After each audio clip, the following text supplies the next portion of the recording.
Hey everyone. I've been a long-time lurker on this subreddit, but never thought I'd be posting here. My name's Jake and I'm 35.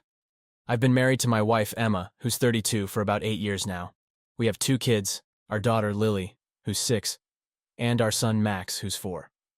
From the outside, we've always looked like a happy family. I work in finance, and Emma is a stay-at-home mom, which she chose after Max was born. Emma and I met in college, and it was one of those whirlwind romances. She was the life of every party, the one who could light up a room with her smile. I was smitten from the moment I saw her. We got married a couple of years after graduation, and everything seemed perfect. We bought a house in the suburbs, had 2 beautiful kids, and life was good. Or so I thought. Lately, though, things have felt off. Emma's been distant, and there's this nagging feeling in the back of my mind that something isn't right. I've tried to shake it off, blaming it on work stress or the challenges of parenting young kids, but it lingers. Little did I know that my world was about to be turned upside down. So this feeling of unease started a few months back. At first, it was just little things.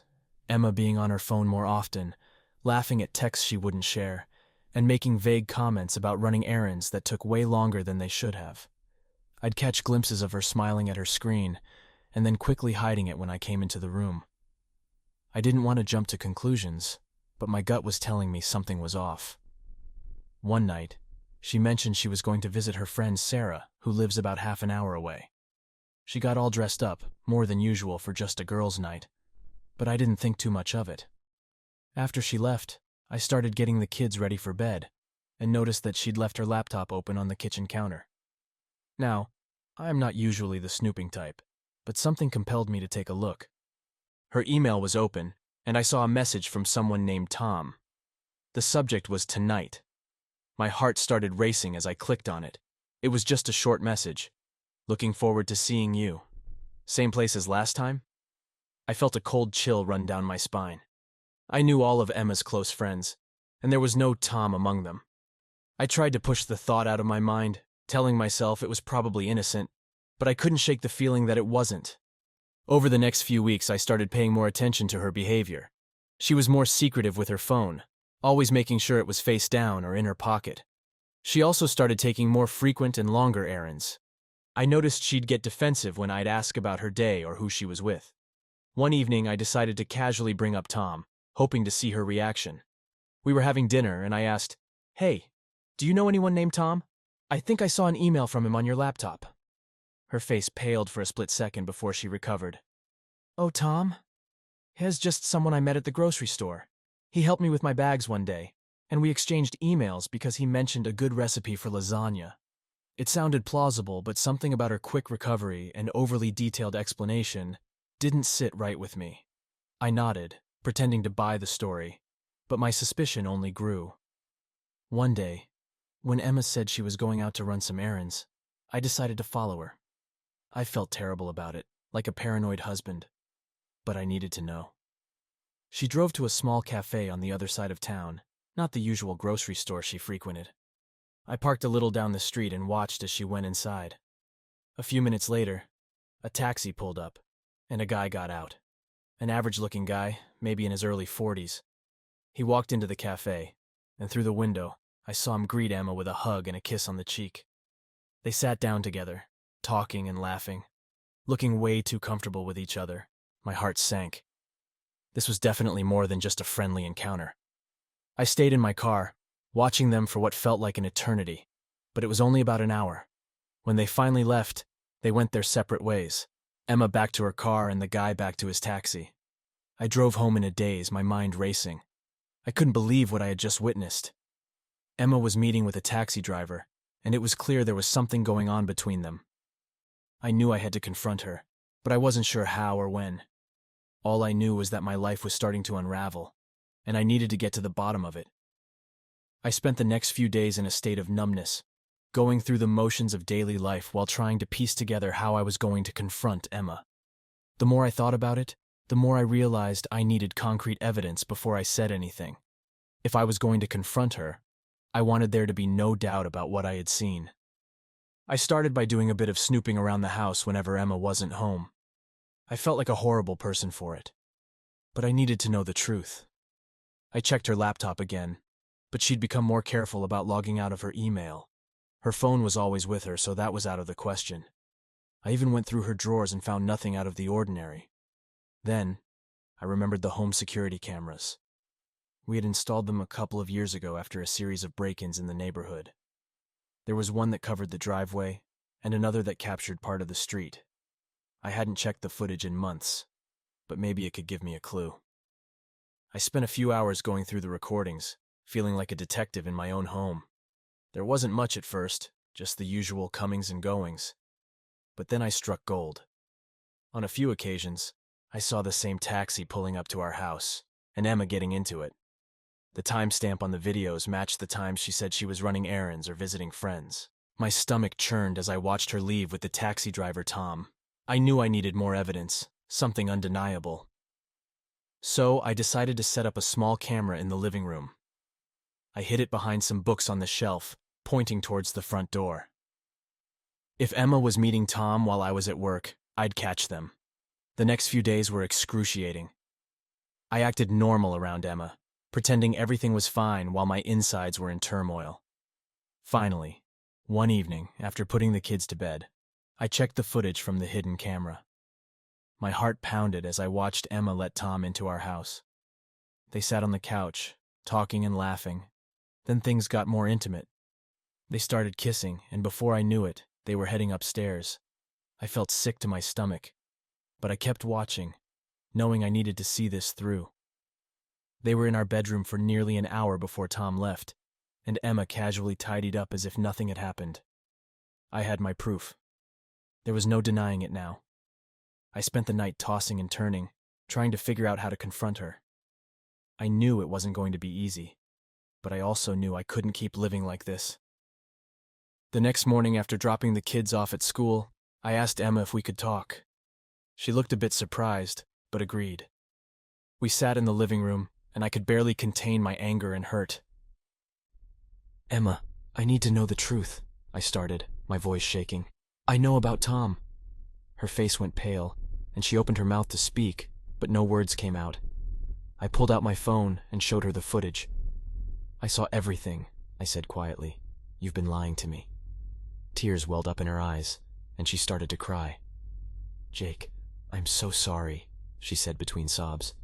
"It's not what you think." "Not what I think?" I snapped, unable to hold back my anger any longer. "You've been having an affair with a taxi driver, Emma. How could you do this to us, to our family?" She broke down completely, burying her face in her hands. "I didn't mean for it to happen," she sobbed. It just did." I felt lonely, and he was there. I felt a mix of rage and heartbreak. "Lonely?" I repeated.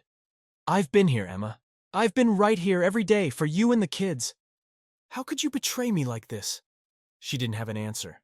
She just cried, and for a moment I almost felt sorry for her. But the anger quickly returned. "I want you to pack your things and leave," I said, my voice cold and firm. "I can't do this right now. I need time to think." Emma looked up at me, her face streaked with tears. "Jake, please. Let's talk about this. We can work it out." "There's nothing to talk about," I replied. "You've destroyed my trust, and I don't know if I can ever get it back. Just go." She nodded slowly, tears still streaming down her face, and went upstairs to pack. I sat there in the living room, feeling like my whole world had been ripped apart. I knew things were never going to be the same again. The silence in the house was deafening after Emma left. I could barely process what had just happened. My wife, the woman I had loved and trusted for years, had been having an affair right under my nose. I spent the rest of the day in a daze, going through the motions of work and parenting, but my mind was elsewhere. That evening, after putting the kids to bed, I sat on the couch with a drink, trying to make sense of everything. My thoughts were interrupted by a knock on the door. I opened it to find Emma standing there, her eyes red and puffy from crying. "Jake, can we please talk?" she pleaded. I wanted to slam the door in her face, but something stopped me. I stepped aside, letting her in.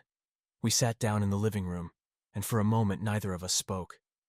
"I'm sorry," she began, her voice trembling. "I know I hurt you, and I know I've destroyed your trust. But I love you, Jake." I don't want to lose you. I felt a surge of anger. You should have thought about that before you started seeing Tom, I snapped. Do you have any idea what you've done? You've ruined our family, Emma.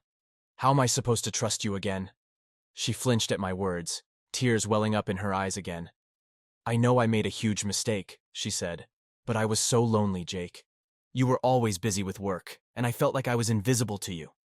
Invisible? I repeated, incredulous. I've been working my ass off to provide for this family. Everything I do is for you and the kids. And this is how you repay me. I'm not excusing what I did, she said, her voice breaking, but I was desperate for someone to notice me, to make me feel important. Tom was just there. Just there, I echoed, my anger rising. You risked everything we had for some random guy who drives a taxi. How could you be so selfish? She started sobbing again, and I had to look away. Seeing her like this, so broken, made it hard to keep my resolve. But I knew I couldn't let my emotions cloud my judgment. I want you to leave, I said firmly.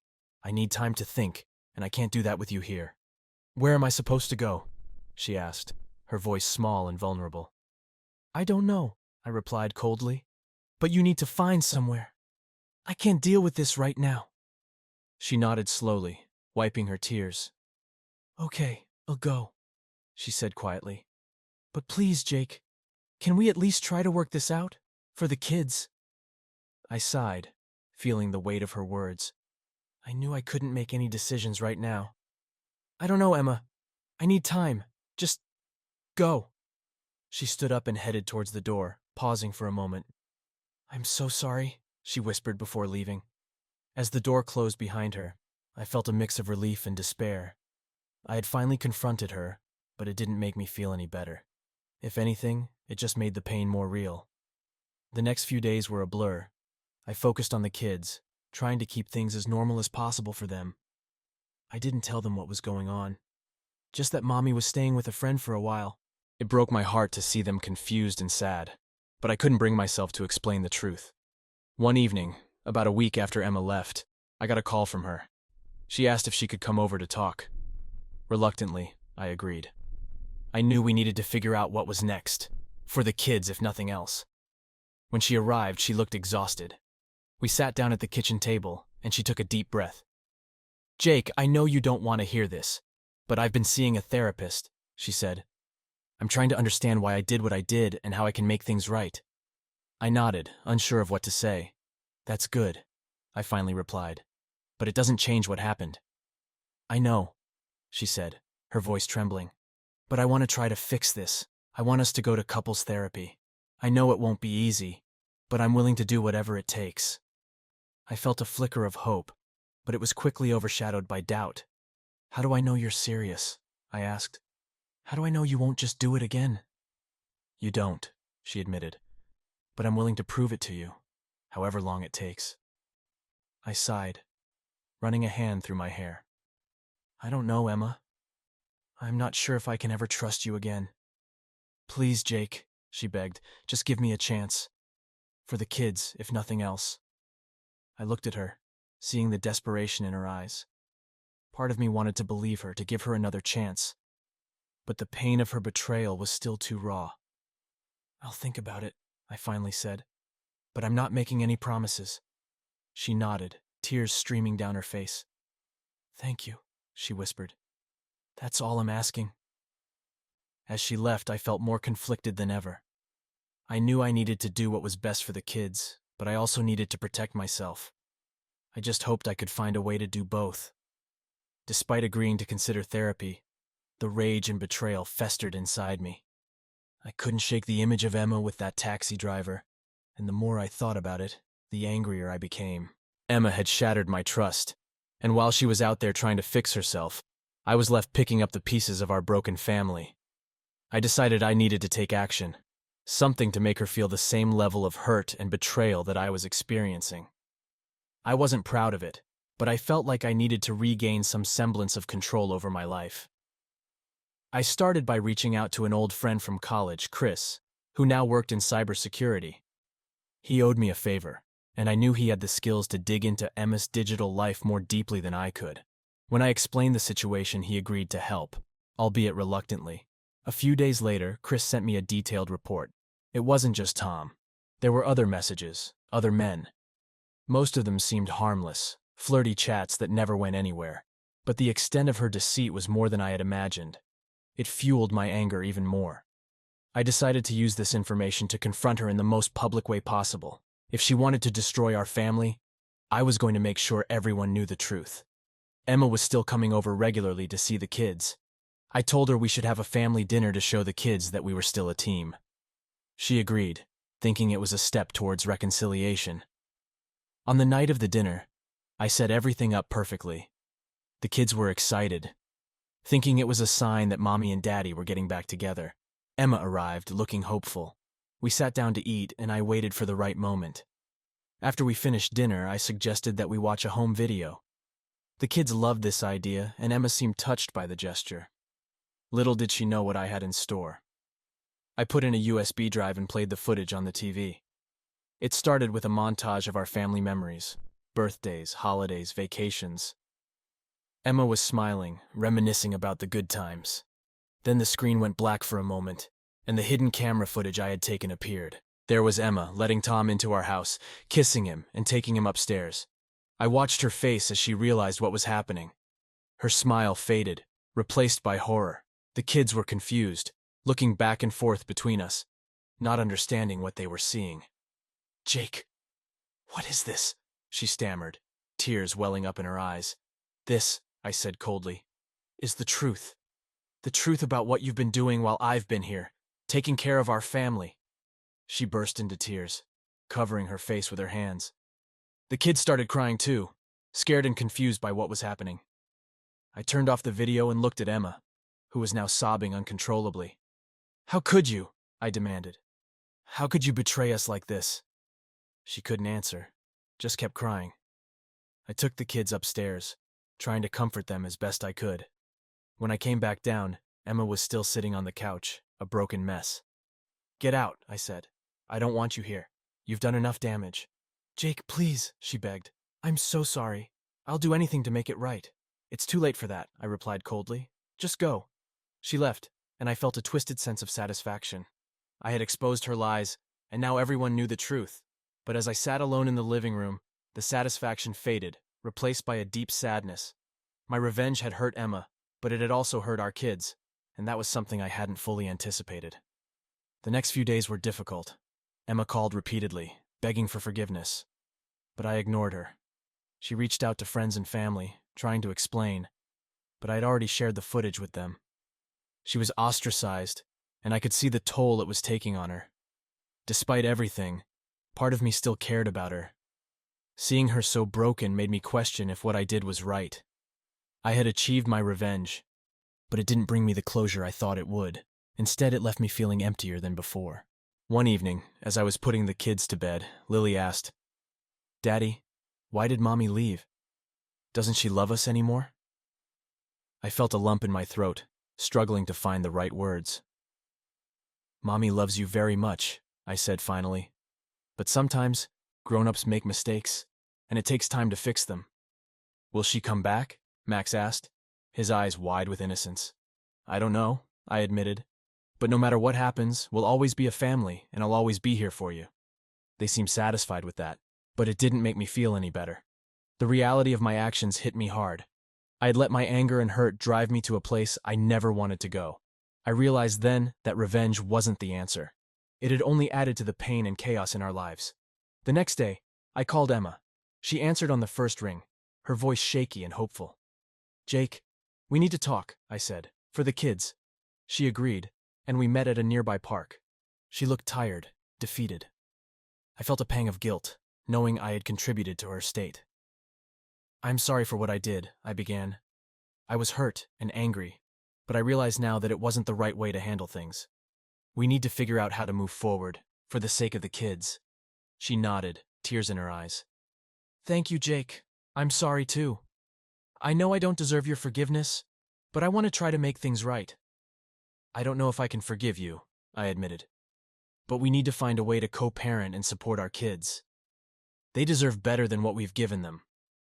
We talked for hours, trying to find a way to navigate the mess we had created. It wasn't easy. and I knew it would take time to rebuild any semblance of trust. But for the sake of our children, we were willing to try. As I drove home, I felt a glimmer of hope. It was a small step, but it was a step in the right direction. I realized that healing would take time, and it wouldn't be a straightforward path, but I was determined to find a way through the darkness, not just for myself, but for my kids. The weeks following our conversation in the park were a blur of emotions and difficult decisions. Emma and I tried our best to maintain a civil relationship for the sake of the kids, but the wounds were still fresh, and it wasn't easy. I knew we needed to establish some boundaries and make legal arrangements to protect everyone involved. I reached out to a lawyer, a recommendation from a close friend who had gone through a similar situation. Her name was Susan, and from our first meeting, I could tell she was experienced and compassionate. I laid out the whole story, from my initial suspicions to the confrontation and the aftermath. Susan listened intently, taking notes and occasionally asking clarifying questions. When I finished, she leaned back in her chair and sighed. "Jake, I'm sorry you're going through this. It's a tough situation, but we'll get through it.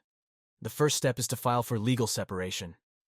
"Legal separation?" I repeated, feeling a mix of relief and apprehension. "Yes," Susan confirmed. "It's a way to establish boundaries and protect your assets while you decide whether to pursue a divorce. It'll also help set up a formal custody arrangement for the kids." I nodded, understanding the necessity of the process, but still feeling the weight of the situation. "What about the house? And the finances? We'll work through all of that," she assured me. "For now, let's focus on the separation agreement. We need to outline the terms of custody, child support, and how you'll divide your living arrangements." We spent the next few hours drafting the agreement.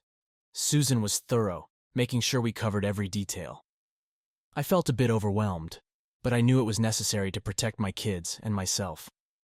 After we finalized the draft, Susan suggested I talk to Emma about it before filing. "It's always better if both parties can agree on the terms without going to court," she advised. "It'll be less stressful for everyone, especially the kids." That evening, after the kids were in bed, I called Emma and asked if she could come over to talk. She agreed, and an hour later, we were sitting at the kitchen table, the same place where our lives had unraveled weeks before. "I met with a lawyer," I began, handing her a copy of the separation agreement. "This outlines the terms of our legal separation. It's not a divorce, but it sets up custody and finances while we figure things out." Emma read through the document, her eyes welling up with tears. "I understand," she said quietly. "I don't want to fight Jake. I just want what's best for the kids." We talked through the terms, making a few adjustments to ensure it was fair for both of us. Emma agreed to move out of the house and stay with her parents temporarily. We decided on joint custody, with the kids spending weekdays with me and weekends with her. The next day, we signed the agreement and filed it with the court. It felt like a weight had been lifted off my shoulders, knowing that we had a plan in place, but it was also a stark reminder of the reality we were facing. With the legalities in motion, I turned my focus to the kids. Lily and Max were struggling to understand why their mom wasn't living with us anymore. I did my best to reassure them that both Mommy and Daddy loved them very much and that we were doing our best to make sure they were happy and safe. Emma and I continued to see a therapist individually, and we also started couples therapy to work on our communication and co-parenting skills. It was difficult, but necessary. We both had a lot of healing to do, and therapy was a step in the right direction. One day, after a particularly tough therapy session, I decided to call Chris, the friend who had helped me uncover Emma's infidelity. We hadn't spoken much since then, but I felt the need to reach out. "Hey Chris, it's Jake," I said when he answered. "Hey man, how are you holding up?" he asked, concern evident in his voice. "I'm getting by," I replied. "I wanted to thank you for your help. It wasn't easy, but I needed to know the truth." "Of course, Jake. I'm just sorry you had to go through all of this." We talked for a while, catching up on life and reminiscing about old times. It felt good to reconnect with a friend, to have someone to lean on during this difficult period. As the weeks turned into months, Emma and I settled into our new routine. It wasn't perfect, and there were still moments of tension and sadness, but we were making progress. The kids seemed to be adjusting as well, their resilience giving me hope. One afternoon, while the kids were with Emma, I received a call from Susan. "Jake, I have some news," she said. "The judge has reviewed your separation agreement and has approved it. You're officially legally separated." I felt a mix of relief and sadness. "Thank you, Susan," I said. "I appreciate everything you've done." "It's my job," she replied with a smile in her voice. "Take care, Jake. And remember, if you ever need anything, don't hesitate to call." After hanging up, I sat down and took a deep breath. The legal separation was a significant step, but it also marked the end of an era. Emma and I had built a life together, and now we were moving forward separately. That evening, I called Emma to share the news. She took it better than I expected, understanding that it was a necessary step for both of us. We talked about the kids, our plans for the future, and how we could support each other through this transition. As I hung up the phone, I felt a sense of closure. It wasn't the end I had envisioned for our marriage, but it was a new beginning, a chance to rebuild and find a path forward, for myself and for my kids. In the following days, I focused on creating a stable and loving environment for Lily and Max. I spent more time with them, taking them to the park, helping with school projects, and just being present. I wanted them to know that no matter what happened, they were loved and supported. Emma and I continued to work on our co-parenting relationship. We attended school events together, communicated openly about the kids' needs, and tried to maintain a sense of normalcy for their sake. It wasn't always easy, but we were committed to making it work. One evening, as I was tucking Lily into bed, she looked up at me with her big innocent eyes and asked, "Daddy, are you and Mommy going to be okay?" I smiled, stroking her hair. "Yes, sweetie, we're going to be okay. We're all going to be okay." And in that moment, I believed it. The road ahead was uncertain, but I knew we had the strength and the support to navigate it. We were a family, and we would get through this together. As the months passed, the pain of Emma's betrayal began to dull. Life settled into a new rhythm, and though it wasn't the same as before, it was starting to feel normal again. The kids were adjusting to the new custody arrangement, and Emma and I managed to maintain a cordial relationship for their sake. I threw myself into work and started focusing on my own well-being. I joined a gym and began working out regularly, rediscovering a passion for fitness I had lost over the years. It helped clear my mind and gave me a sense of accomplishment. One evening, after putting the kids to bed, I sat down at my computer and hesitated for a moment before opening a dating app a friend had recommended. I wasn't sure if I was ready to date again, but I knew I needed to take a step forward. Creating a profile felt strange and a bit intimidating, but it was also exciting. Over the next few weeks, I started chatting with a few women. It was refreshing to talk to new people and realize that there was life beyond the pain of my marriage ending. One woman in particular caught my interest. Her name was Laura, and she was smart, funny, and kind. We exchanged messages and decided to meet for coffee. I was nervous as I walked into the cafe, but as soon as I saw her smile, I felt at ease. We talked for hours, sharing stories about our lives, our kids, and our experiences. It felt natural, and for the first time in a long while, I felt genuinely happy. Laura and I started seeing each other regularly. We took things slow, mindful of our pasts and the baggage we both carried. She had 2 kids of her own, and we bonded over our shared experiences as single parents. Our relationship grew steadily, and it was a comforting and exhilarating experience to open up to someone new. Emma and I continued our therapy sessions, both individually and as co-parents. The sessions helped us communicate better and understand each other's perspectives. Emma was making progress with her own issues, and though it was still painful, I could see her genuine effort to change. One day, Emma asked if we could have a family outing with the kids. She suggested a trip to the zoo, something we used to do when they were younger. I agreed, thinking it would be good for the kids to see us together, even if it was just for a day. The trip went better than I expected. We laughed, took pictures, and for a few hours, it felt like old times. The kids were overjoyed, and I could see the happiness in their eyes. Emma and I shared a few moments of genuine connection, and it gave me hope that we could co-parent effectively, despite our past. As we were leaving the zoo, Emma pulled me aside.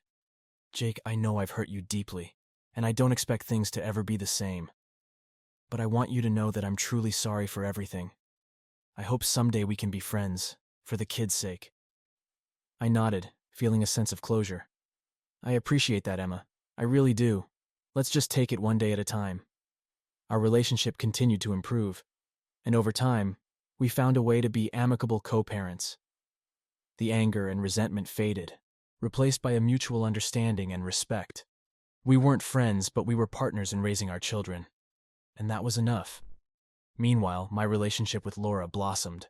We introduced our kids to each other slowly, and they got along well. It was a relief to see them happy and adjusting to the new dynamics. Laura was supportive and understanding, and she became an important part of my life. One evening, after a long day at work, I sat on the couch with Laura, reflecting on how much had changed over the past year. "It's been a crazy journey," I said, holding her hand, "but I feel like I'm finally moving forward." Laura smiled, resting her head on my shoulder. "You've come a long way, Jake. I'm proud of you." Looking around at my life now, I felt a sense of peace. The pain of the past had given way to new opportunities and a brighter future. I had learned a lot about myself, about resilience, and about the importance of forgiveness, both for others and for myself. The kids were thriving, and their smiles were a constant reminder of why I had fought so hard to keep things stable for them. Emma and I had found a way to coexist peacefully, and Laura brought joy and companionship into my life. One afternoon, while playing in the park with the kids, I realized how far I'd come. The laughter of Lily and Max filled the air, and as I watched them, I felt a profound sense of gratitude. Life hadn't turned out the way I had planned, but in many ways, it was better. As the sun set, casting a warm glow over the park, I knew I was ready to embrace the future. It wouldn't be without its challenges, but I was stronger now, more resilient. I had a wonderful woman by my side, amazing kids, and a newfound appreciation for the twists and turns of life. Emma and I continued to work together for the kids, ensuring they felt loved and supported. Our journey from betrayal to healing was difficult, but it taught me the importance of perseverance and the power of moving forward. Laura and I eventually decided to blend our families more formally. We moved in together, creating a loving home for all our children. It wasn't always easy, but we faced each challenge with open hearts and a commitment to each other. As the years went by, the wounds of the past faded into distant memories. Emma found happiness too, eventually meeting someone who treated her well. We remained civil, sharing important moments in our kids' lives and maintaining a united front for their sake. In the end, it wasn't just about surviving the storm of betrayal. It was about finding the strength to rebuild, to trust again, and to create a new life filled with love and hope. The journey had been long and painful, but it led to a place of peace and fulfillment. And as I stood in the park, surrounded by laughter and love, I knew that no matter what came next, I was ready to face it, head on, with the knowledge that I had already overcome so much. The future was bright, and I was ready to embrace it, one day at a time.